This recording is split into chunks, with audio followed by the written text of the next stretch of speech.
नमस्कार दोस्तों हम लोग इतिहास पढ़ रहे हैं और 2-3 लेक्चर आपको मिल चुके हैं। ये जो वैदिक संस्कृति हम लोग पढ़ रहे हैं उसको हमने 2 भागों में डिवाइड किया था, ऋग्वैदिक काल और उत्तर वैदिक काल। ऋग्वैदिक काल का आपको लेक्चर मिल चुका है। आज हम उत्तर वैदिक काल को पढ़ने वाले हैं। ठीक है, जो वैदिक संस्कृति है या वैदिक काल है उसका जो काल विभाजन है वो आपको पता है कि 1500 से लेकर के 600 ईसा पूर्व तक है, जिसमें से ऋग्वैदिक काल है 1500 बीसी से लेकर के 1000 बीसी तक, और जो उत्तर वैदिक है वो 1000 बीसी से लेकर के 600 बीसी तक के काल को उत्तर वैदिक काल के नाम से जाना जाता है। ठीक है, चूंकि टॉपिक काफी इंपॉर्टेंट है और थोड़ा सा बड़ा भी है, इसलिए मैंने इसको 2 लेक्चर में कर दिया था। एक में कर रहे थे, बड़ा संक्षिप्त हो रहा था, काफी चीजें छूट रही थी। आप देख रहे हैं कि जो उत्तर वैदिक काल ये पूरा बोर्ड भरा हुआ है। ठीक है, और सोचिए कि इतना सब लिखने में हमको 2 घंटे लग गए हैं, इतना सब लिखने में। चूंकि और जो मैटर तैयार किया वो तो टाइम अलग है, सिर्फ इसको लिखने भर, मतलब कि कहां पर किन चीजों को डाला जाए, किसको सेट किया जाए, है ना। मतलब कहीं पर छोटा लिखा है, कहीं बड़ा लिखा है। ठीक है, तो आप बिल्कुल इससे परेशान ना हो।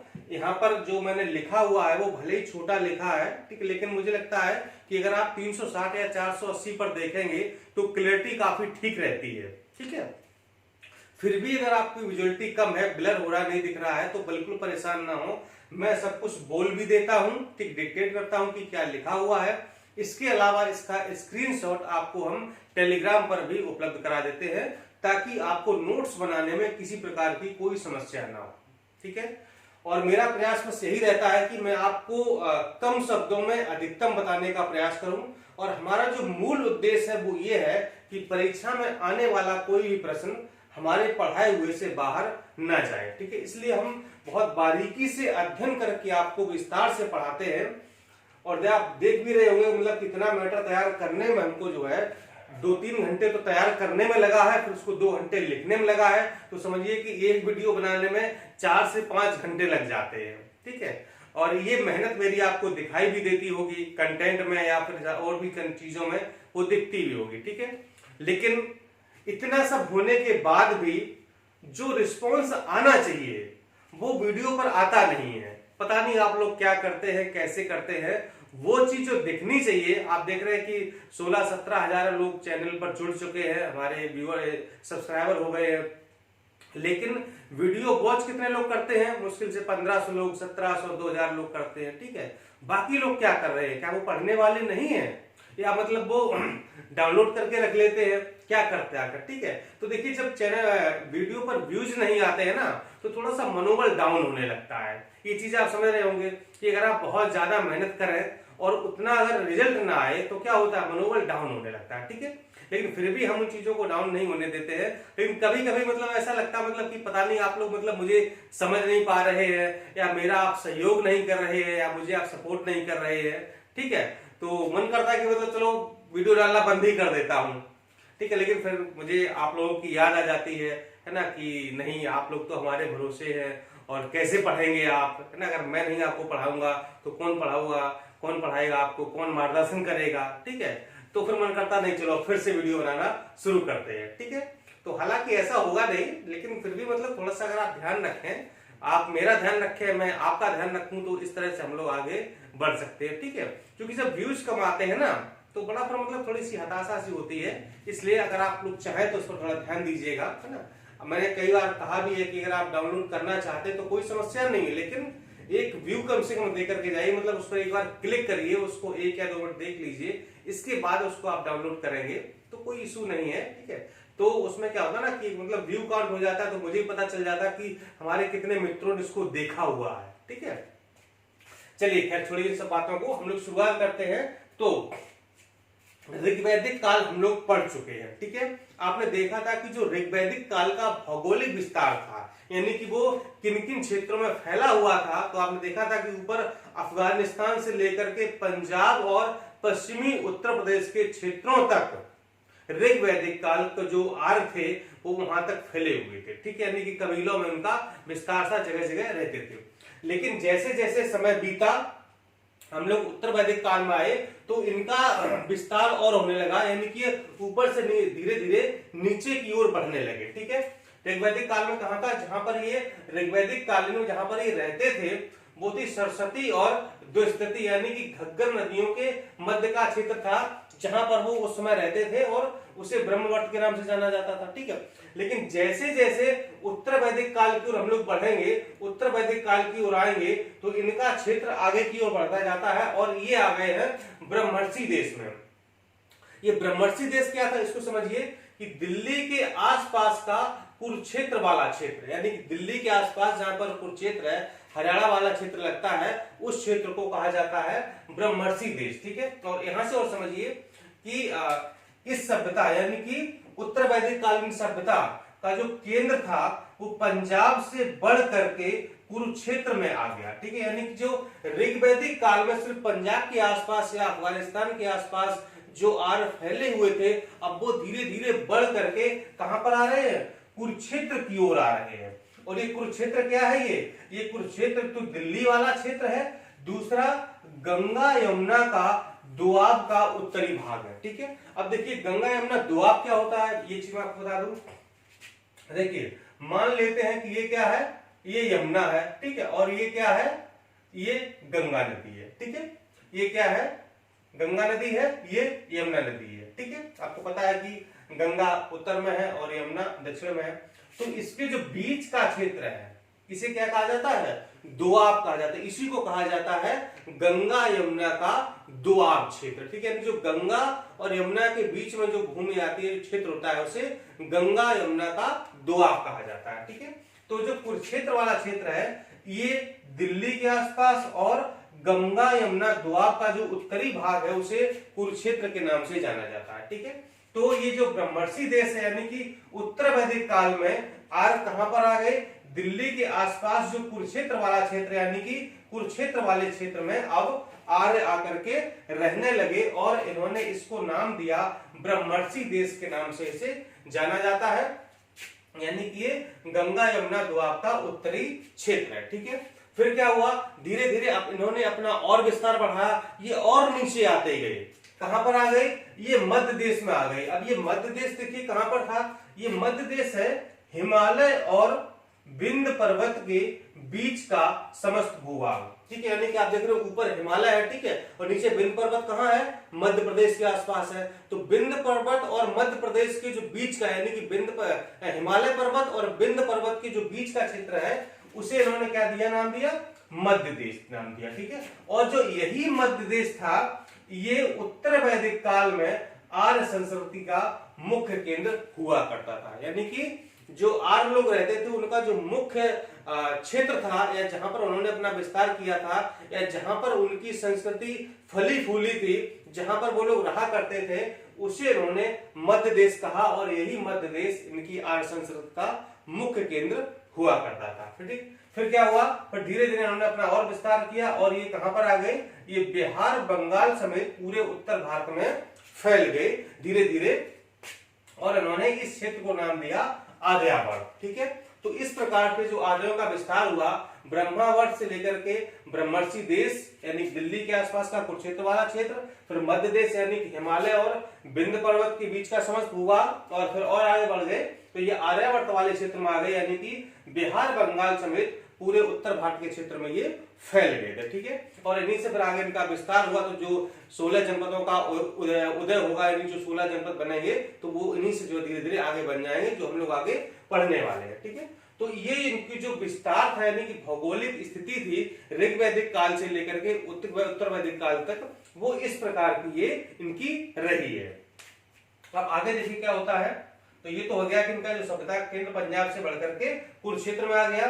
फिर क्या हुआ कि आर्यों के भौगोलिक क्षेत्र की पूर्वी सीमा सदानीरा यानी कि गंडक नदी तक थी। ये अब जो ऊपर जो गंडक नदी है, ठीक है, यहाँ पर जो गंडक नदी है यहाँ तक आर्य फैले हुए थे। ठीक है, इसके बाहर यहाँ पर आर्य नहीं थे, यानी कि सिर्फ यहाँ तक आर्य फैले हुए थे। ठीक है, और जो इनकी दक्षिणी सीमा थी वो कहां तक थी, विंध्य पर्वत तक। ठीक है, यानी कि सदानीरा नदी के पहले नीचे और विंध्य पर्वत के बीच में, यानी सदानीरा नदी और विंध्य पर्वत के बीच में जो पूरा क्षेत्र था वहीं पर ये अपने क्षेत्र में फैले हुए थे।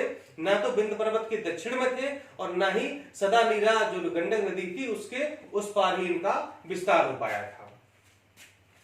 और जो दो राज्य उस समय थे अंग और मगध, ठीक है, ये दोनों क्षेत्र जो थे ये आर्य संस्कृति से बाहर थे, यानी कि ये यहाँ पर कहीं बसे हुए थे आर्य, ये अंग और मगध, और ये थी आपकी गंडक नदी, तो इसके बाहर ये अंग और मगध थे। तो ये अंग और मगध आर्यों के क्षेत्र में नहीं आया करते थे, यानी कि अंग एवं मगध का क्षेत्र आर्य संस्कृति से बाहर था, ठीक है। ये परीक्षा में कभी पूछ लिया जाता है कि कौन कौन से क्षेत्र आर्यों की संस्कृति से या आर्यों के क्षेत्र से बाहर थे, तो अंग और मगध बाहर थे, ठीक है। फिर अथर्ववेद में मगध के लोगों को व्रात्य कहा जाता था। ध्यान रखिएगा, जो मगध बाहर था, आर्य संस्कृति के बाहर था, तो वहां के लोगों को क्या कहा गया है? व्रात्य कहा गया है, ये अथर्ववेद में बताया गया है। और शतपथ ब्राह्मण में सदा नीरावा रेवा नदी का उल्लेख मिलता है, ठीक है। ये कभी कभी प्रश्न पूछा जाता है कि शतपथ ब्राह्मण में किन किन नदियों का उल्लेख मिलता है, तो सदा नीरा, जिसको गंडक के नाम से जाना जाता है, और रेवा नदी का उल्लेख मिलता है, ठीक है। तो ये बात अपनी हो गई आपकी भौगोलिक विस्तार की कि आर्य ऋग्वैदिक काल में और उत्तर वैदिक काल में किन किन क्षेत्रों तक विस्तारित थे, या उनकी बस्तियां कहां कहां पर थी, या उनके कबीले कहां कहां पर स्थित थे, ठीक है। अब हम बात करें, देखिए यहाँ पर हमने राजनीतिक व्यवस्था बताएंगे, फिर आपको सामाजिक जीवन बताएंगे उनका, इसके बाद आपको हम आर्थिक जीवन बताएंगे, और इसके बाद आपको हम धार्मिक जीवन बताएंगे, ठीक है। क्योंकि जगह उतनी ही है, तो मतलब एडजस्ट करके लिखना होता है, मतलब कि उतने में सब कुछ जो है कंसाइज करके हमें मैनेज करना है, ठीक है। तो जैसे जैसे मैं आपको पढ़ाता जाऊं वैसे वैसे आप क्रम से नोट्स बनाइएगा, ठीक है। अगर ऐसा आप जैसे मैंने लिखा हुआ ऐसे लिखेंगे तो हो सकता है आपको समझने में परेशानी हो, इसलिए जैसे मैं पढ़ाता जाऊं क्रम से वैसे आप नोट्स बनाते जाइएगा। तो सबसे पहले हम लोग बात करेंगे इनके राजनीतिक जीवन की या राजनीतिक व्यवस्था की, किस प्रकार से राजनीतिक व्यवस्था वहां पर विद्यमान थी, ठीक है। चलिए शुरुआत करते हैं। तो कबीले पर शासन करने वाला राजा प्रदेश का शासन करने लगा, ठीक है। आपको पता है कि पहले छोटे छोटे कबीले हुआ करते थे, ठीक है, फिर विष थे, जन थे, ठीक है। तो अब जो कबीले पर शासन करने वाला राजा था वो प्रदेश पर शासन करने लगा, ठीक है। यानी उसी राजा को प्रदेश का जो प्रमुख बना दिया गया और प्रदेश पर उसका पूरा शासन हो गया। राष्ट्र यानी कि प्रदेश, जो प्रदेश था उसी को राष्ट्र भी कहा गया है, और राष्ट्र शब्द का इस काल में प्रथम बार उल्लेख हुआ है, ये प्रथम बार प्रकट हुआ है, ठीक है। यानी कि राष्ट्र शब्द जो है उत्तर वैदिक काल में ही सबसे पहले सामने आया है, या उसका पता चला है, जिसको हम प्रदेश के नाम से भी जानते हैं। और छोटे छोटे जन मिलकर जनपद का रूप लेने लगे, ठीक है। और जो छोटे छोटे जन थे या कबीले थे जो वो मिल करके क्या बनने लगे? जनपद बनने लगे, और धीरे धीरे यही क्या होंगे, पूरे भारत में 16 महाजनपदों के नाम से यही विकसित हो जाए, जिनको हम आगे पढ़ने वाले हैं। जिसमें प्रमुख थे जैसे कि पुरु और भरत मिलकर के क्या बना लिए थे? कुरु बना लिए थे। तुर्बस और कृवि मिलकर के क्या बना लिए थे? पांचाल बना लिए थे, ठीक है। इस प्रकार से और भी कई हैं, तो ये तो एग्जाम्पल थे कि पुरु और भरत मिलकर के कुरु बन गए, तुर्बस और कृवि मिलकर के पांचाल बन गया। तो पांचाल था वो उस समय का सर्वाधिक विकसित राज्य हुआ करता था, ठीक है।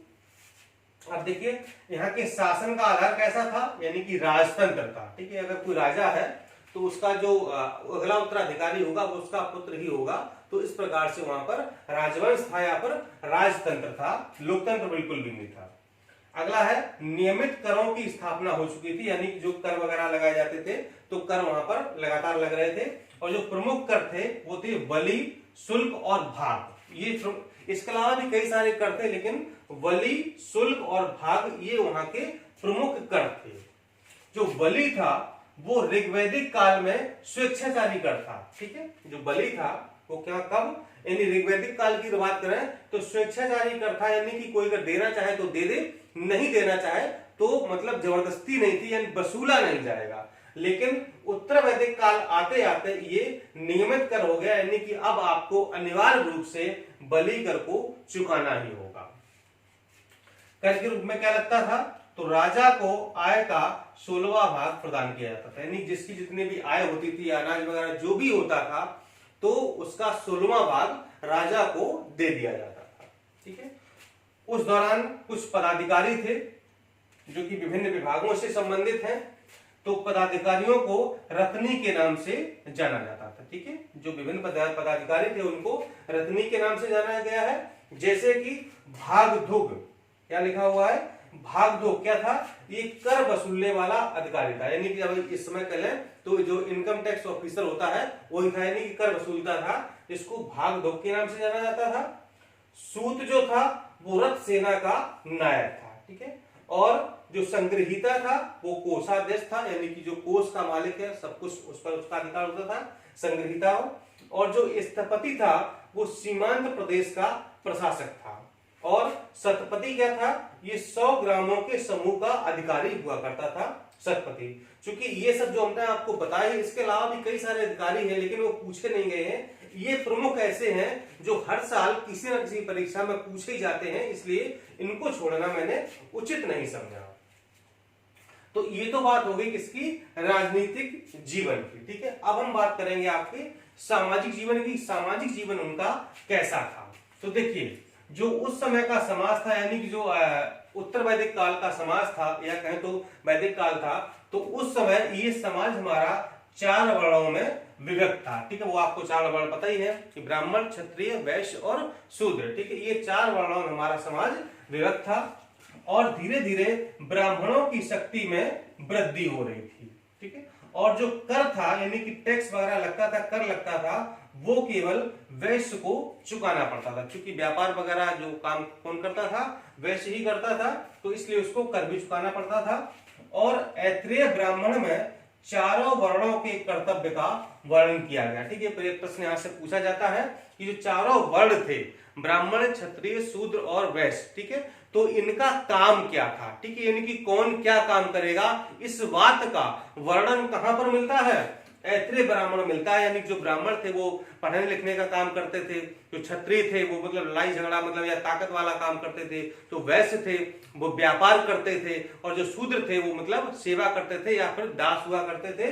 तो इन चारों वर्णों के कर्तव्यों का वर्णन कहां पर मिलता है, ये ऐत्रेय ब्राह्मण में मिलता है। ठीक है, अगर आपको पता है तो बताइए कि ऐत्रेय ब्राह्मण ये किस वेद का ब्राह्मण है। ठीक है, किस वेद से संबंधित है ये। नेक्स्ट है ब्राह्मण, क्षत्रिय और वैश्य, इन तीनों का उपनयन संस्कार हुआ करता है, यानी कि उपनयन संस्कार की प्रथा लागू थी। ठीक है, तो ये उपनयन संस्कार ब्राह्मण, क्षत्रिय और वैश्य इन तीनों का हुआ करता था, इसलिए इनको द्विज के नाम से जाना जाता था।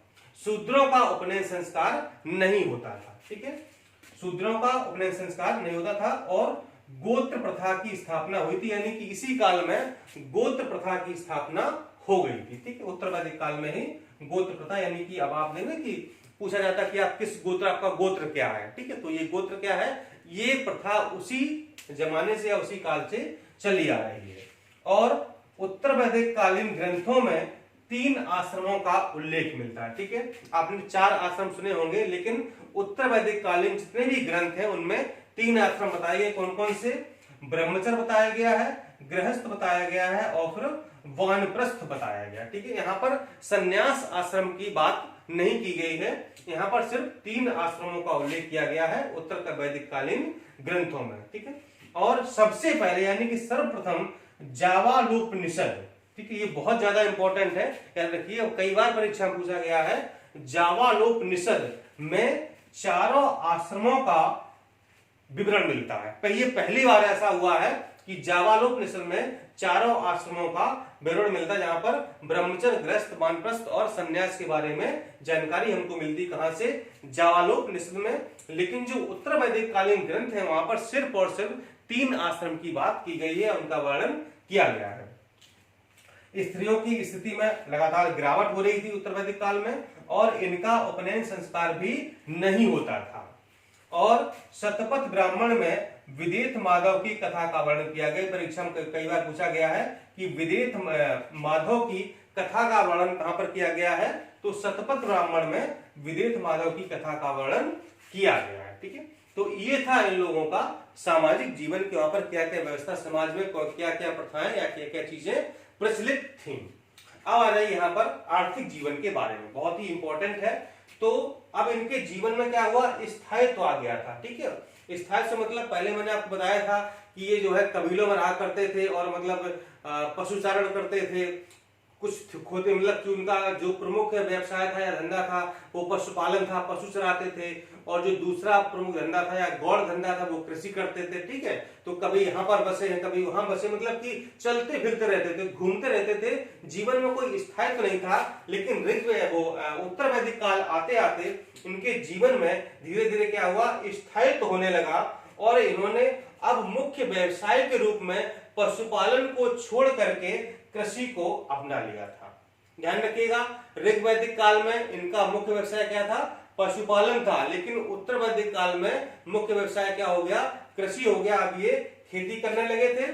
और शतपथ ब्राह्मण में कृषि की चारों क्रियाओं का वर्णन मिलता है। ठीक, किसमें, शतपथ ब्राह्मण में कृषि की चारों क्रियाओं का वर्णन मिलता है। कौन कौन सी, जुताई, बुवाई, कटाई और मड़ाई। ठीक है, इन चारों क्रियाओं का वर्णन कहां पर मिलता है, शतपथ ब्राह्मण में। परीक्षा पूछा गया है कि कृषि की चारों क्रियाओं का वर्णन कहां मिलता है, शतपथ ब्राह्मण में मिलता है, जुताई, बुवाई, कटाई और मड़ाई के बारे में। नेक्स्ट है काठक संहिता।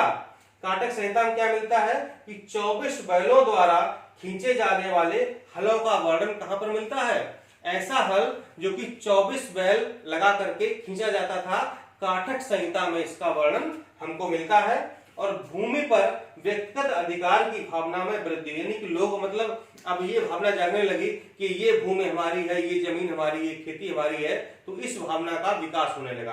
पहले तक क्या था कि मतलब जो है ये कोई भावना ही नहीं थी, मतलब कि जो मनाए खेती कर लिया, आज मैंने कर ली इस साल, तो अगले साल कोई और कर रहा है, उसके अगले साल कोई और कर रहा है, मतलब कोई मतलब मालिकाना हक जैसा ऐसा कुछ मतलब मन में था ही नहीं कि ये जमीन हमारी है, ये वाला खेत हमारा, ऐसा कुछ नहीं था। लेकिन उत्तर वैदिक काल आते आते भूमि पर व्यक्तिगत अधिकार की भावना जागृत होने लगी। लोग जो है भूमि को अपना बनाने लगे, मतलब उसकी मेड़बंदी वगैरह करने लगे या खेतों को अपना बनाने लगे। फिर क्या हुआ, जो ऋग्वेद में यव का उल्लेख, यानी कि यव क्या था, जौ। ठीक, जो अनाज क्या था, ऋग्वेद में जौ अनाज था, यव का उल्लेख मिलता है। लेकिन इस काल में, यानी कि उत्तर वैदिक काल में धान, मूंग, उड़द, गेहूं, मसूर आदि अनाजों का भी वर्णन मिलता है। ठीक है, यानी कि उस काल में, ऋग्वैदिक काल में सिर्फ जौ यानी कि यव के बारे में जानकारी मिलती है, जबकि उत्तर वैदिक काल में धान, मूंग, उड़द, गेहूं, मसूर आदि के बारे में भी हमको जानकारी मिल जाती है। और उत्तर वैदिक कालीन जो मुख्य फसलें थी वो है धान और गेहूं। ठीक है, धान और गेहूं प्रमुख फसलें हुआ करती थी। 4 प्रकार के यहाँ पर मृद भांडों अर्थात बर्तनों का वर्णन किया गया है, या परिचित थे, मतलब कि उस काल के लोग 4 प्रकार के बर्तनों का इस्तेमाल करते थे, और उनको उस काल की भाषा के हिसाब से मृद भांड के नाम से जाना जाता था। मृद भांडों को हम बर्तन कहते हैं, जो बेसिकली मिट्टी के या फिर चीनी मिट्टी वगैरह के बने हुए करते थे, और उन पर कई प्रकार की कलाकृतियां होती थी, रंगीन बर्तन हुआ करते थे। तो ये 4 प्रकार के बर्तन हुआ करते थे, लाल एवं काला मृद भांड, दूसरा है काले रंग के मृद भांड, तीसरे हैं लाल मृद भांड, और जो ये तीसरे रंग के लाल मृद भांड है यही उस काल में सर्वाधिक प्रचलित मृद भांड थे। और चौथे हैं चित्रित धूसर मृद भांड, ये इस युग की विशेषता है, यानी जो चित्रित धूसर मृद भांड है ये सिर्फ इसी काल में मिले हैं, उत्तर वैदिक काल में मिले हैं, इसलिए ये मृद भांड पाया जाना इस काल की विशेषता के अंतर्गत आता है।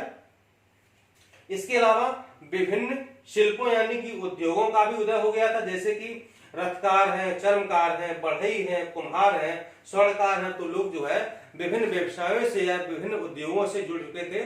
सोने का कुछ बनाने लगे थे, जो बढ़ई थे वो लकड़ी का कुछ बनाने लगे थे, जो कुम्हार थे वो मिट्टी का कुछ बनाने लगे थे, जो चर्मकार थे वो मतलब चमड़े का कुछ बनाने लगे थे। ठीक है, तो इस प्रकार से लोग अपने अपने क्षेत्रों में जो है उद्योग से कहीं ना कहीं जुड़ चुके थे। और इस काल में ही मुद्रा का प्रचलन भी हो चुका था, और जो ऋग्वैदिक काल में जो निष्क एक जो है सोने का आभूषण हुआ करता था वो अब मुद्रा के रूप में कन्वर्ट हो चुका था। तो निष्क ऋग्वैदिक काल में जो आभूषण था अब वो मुद्रा के रूप में बदल चुका था, यानी कि उत्तर वैदिक काल में। और शतमान ये क्या थी, ये चांदी की मुद्रा थी। ठीक है, चांदी की मुद्रा को क्या नाम दिया गया, शतमान। और जो व्यापार हुआ करता था वो वस्तु विनिमय के आधार पर हुआ करता था, पीछे मैंने आपको बताया है। ठीक है, तो जो व्यापार की प्रणाली थी वो वस्तु विनिमय, यानी कि एक वस्तु के बदले में दूसरी वस्तु को लेना या फिर देना। और जो माप की प्रमुख इकाइयां थी वो थी निष्क, शतमान, पाद, भुजा, कृष्णाल और रत्तिका। रत्तिका जो थी ये सबसे छोटी इकाई थी। ठीक है, कभी कभी परीक्षा में पूछ दिया जाता है कि उत्तर वैदिक काल की सबसे छोटी इकाई कौन सी थी, तो वो थी रत्तिका। तो ये हो गया इनका यहां से यहां तक आर्थिक जीवन काफी इंपॉर्टेंट था, क्योंकि यहां से 3-4 प्रश्न आराम से बन सकते हैं। अब हम बात करेंगे इनके धार्मिक जीवन की। ठीक है, कि इनका धार्मिक जीवन कैसा था। तो आपको बता दें कि यज्ञ इस संस्कृति का मूल था, यानी कि इस काल में यज्ञ बहुत ज्यादा हुआ करते थे। ठीक है, अभी हम आपको बताएंगे कि कौन कौन से यहाँ पर यज्ञ हुए हैं। तो यज्ञ इस काल की प्रमुख पहचान है, इस संस्कृति की पहचान है कि यज्ञ इस काल में बहुत ज्यादा हुआ करते थे। और इस उत्तर वैदिक काल के जो प्रमुख देवता थे वो प्रजापति थे, जबकि ऋग वैदिक काल के प्रमुख देवता कौन थे, इंद्र और अग्नि को ऋग वैदिक काल का प्रमुख देवता माना गया था। लेकिन अब उत्तर वैदिक काल आते आते प्रजापति प्रमुख देवता हो गए थे।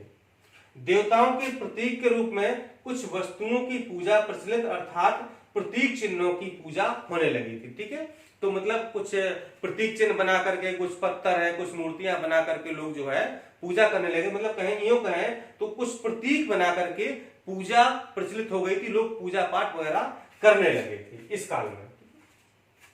तो ये तो था इन लोगों का धार्मिक जीवन। और साथ ही साथ क्या था कि उत्तर वैदिक काल में षड दर्शनों का भी उल्लेख मिलता है और इनका बीजारोपण हो गया था इस काल में। देखिए कौन कौन से लिखे गए हैं, उनके लेखक कौन से हैं। यहां से जो मैंने लिखा हुआ है आप देखेंगे कि हर परीक्षा में कोई ना कोई प्रश्न आया है, इसलिए इनको सभी को जितने भी यहाँ पर जो षड दर्शन है किसने लिखे हैं इसको आप याद कर लीजिए। कभी कभी क्या होता है कि सीधे सीधे पूछ देता है कि निम्न में से जो है न्यास या फिर योग किसके द्वारा लिखा गया है। ठीक है, या इनकी कौन सी कृति है, किसने ये दर्शन लिखा है। या कभी कभी क्या होता है कि मिलान करने को भी पूछ दिया जाता है। तो चार्वाक दर्शन किसने लिखा है, चार्वाक ने लिखा है। सांख्य दर्शन किसने लिखा है, ये कपिल ने लिखा है। योग दर्शन पतंजलि ने, न्याय दर्शन गौतम ने, पूर्व मीमांस जैमिनी ने, उत्तर मीमांस बादरायण ने और वैशेषिक दर्शन लिखा है कणाद ने। ठीक है, ये बहुत इंपॉर्टेंट है, याद बिल्कुल कर जाइएगा। ठीक है, और इस काल में कुछ प्रमुख युद्ध भी यज्ञ हुए हैं, युद्ध नहीं यज्ञ हुए हैं। चूंकि आपने यहां पर देखा ना कि जो है इस काल में यज्ञ इस संस्कृति का मूल था। तो कौन कौन से जो प्रमुख युद्ध हुए हैं, एक पहला हुआ है राजसूय यज्ञ। ये किस लिए होता था, राजा के राज्याभिषेक के लिए इसको कराया जाता था। जब किसी राजा का राज्याभिषेक होता था तो फिर राजसूय यज्ञ का अनुष्ठान किया जाता था। इसके बाद अश्वमेध यज्ञ, ये शक्ति का द्योतक था और यही सर्वाधिक प्रसिद्ध था उसमें। यानी कि आप पता ही अश्वमेध यज्ञ में क्या होता है कि एक घोड़ा छोड़ दिया जाता है, एक अश्व को छोड़ दिया जाता है और वह घोड़ा जिन जिन क्षेत्रों तक विचरण करता है वो सारा क्षेत्र उस राजा का हो जाता है। तो इसे अश्वमेध यज्ञ के नाम से जाना जाता है। अगला था वाजपेय यज्ञ, ये रथों की दौड़ का आयोजन इसमें हुआ करता था, मतलब कई सारे रथ दौड़ाए जाते थे, इसको वाजपेय यज्ञ कहते हैं। और अग्निष्टोम, ठीक है, ये अग्निष्टोम यज्ञ है, इसमें पशु बलि दी जाती थी। ठीक है, इसके अलावा कुछ प्रमुख तथ्य देखिए, जो सत्यमेव जयते शब्द है इसका उल्लेख कहाँ मिलता है, इसका उल्लेख मुंडोपनिषद में मिलता है। और यज्ञ की तुलना टूटी फूटी नाव से किसी में की गई है। जो यज्ञ की तुलना किससे की गई है, टूटी फूटी नाव से यज्ञ की तुलना किसमें की गई है, तो मुंडोपनिषद में भी यज्ञ की तुलना टूटी फूटी नाव से की गई है। और यम नचिकेता संवाद कहां पर मिलता है, कठोपनिषद में मिलता है। यम नचिकेता संवाद कठोपनिषद में मिलता है। और पुनर्जन्म का सिद्धांत कहां मिलता है, शतपथ ब्राह्मण मिलता है। ये आपको दिख नहीं रहा होगा, पुनर्जन्म का सिद्धांत कहां मिलता है, शतपथ ब्राह्मण में मिलता है। और याज्ञवल्क्य गार्गी संवाद कहां मिलता है, ये बृहदारण्यक उपनिषद में मिलता है। कहां पर, बृहदारण्यक उपनिषद में याज्ञवल्क्य और गार्गी संवाद के बारे में हमको जानकारी मिलती है। ठीक है, तो मुझे लगता है कि सब कुछ हो गया है ठीक ठाक तरीके से। अब अगर प्रश्न आपका जो है वैदिक संस्कृति से, चाहे वो वैदिक काल से हो चाहे उत्तर वैदिक काल से हो, आता है, तो मुझे उम्मीद है कि अब आप कोई भी प्रश्न गलत करके नहीं आएंगे।